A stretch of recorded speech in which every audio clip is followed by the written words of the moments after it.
Hi, my name is Esmeralda Williams, and today I will be discussing the process of an IEP.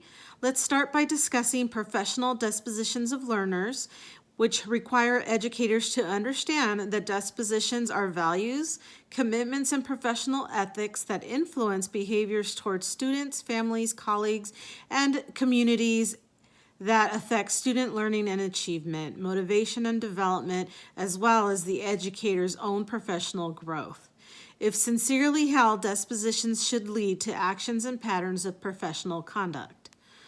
Model of Code of Ethics for Education, known as MCEE, also plays a vital role in the IEP process. It is when the professional educator is aware that the trust in the professional depends upon a level of professional conduct and responsibility that may be higher than required by law.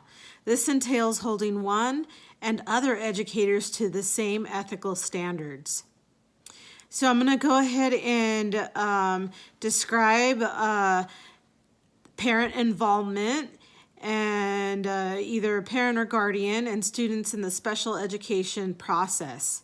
I personally involve the parents in the process of constructing an IEP from the beginning through the end. Parents play a vital role in the student's special education plan. It is important to include parents and involve them because we need their support. Not only does a student need support at home, but the support at home helps when they are in school, as well as executing the goals within the IEP plan at home. I have found that parents don't know how to help their child when it comes to their education. So by teaching the parent, it helps the student.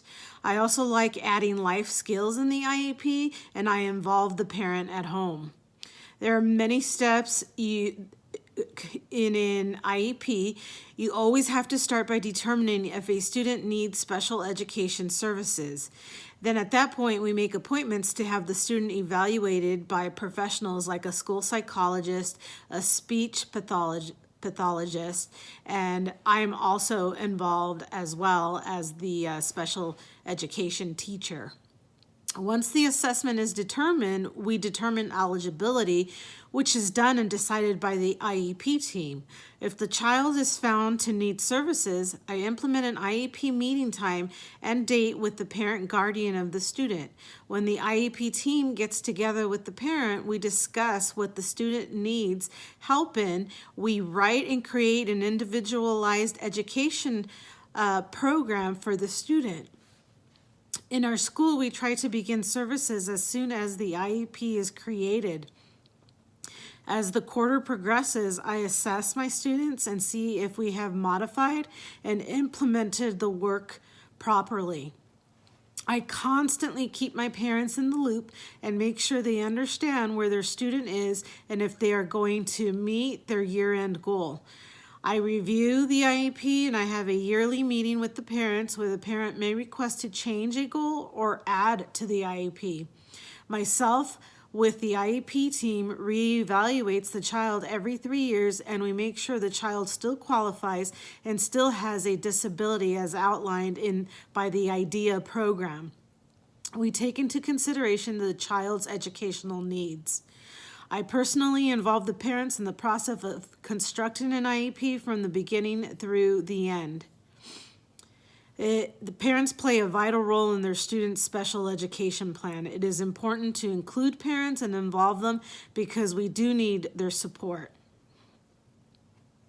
Not only does the student need support at home, but the support at home helps when they are in school, as well as executing the goals within the IEP plan. I have found that parents do like the additional assistance by special education teachers to help guide them and support them so that they know what they are trying to implement with their child is successful. Making sure that a parent can trust my decisions while helping their child is important. What I do personally is make sure that I am always the one who relays a message to the parent. I don't talk about the child's weaknesses or lack of strengths in front of other people. I keep everything confidential. I always make sure that I disclose any information in a private, personal matter.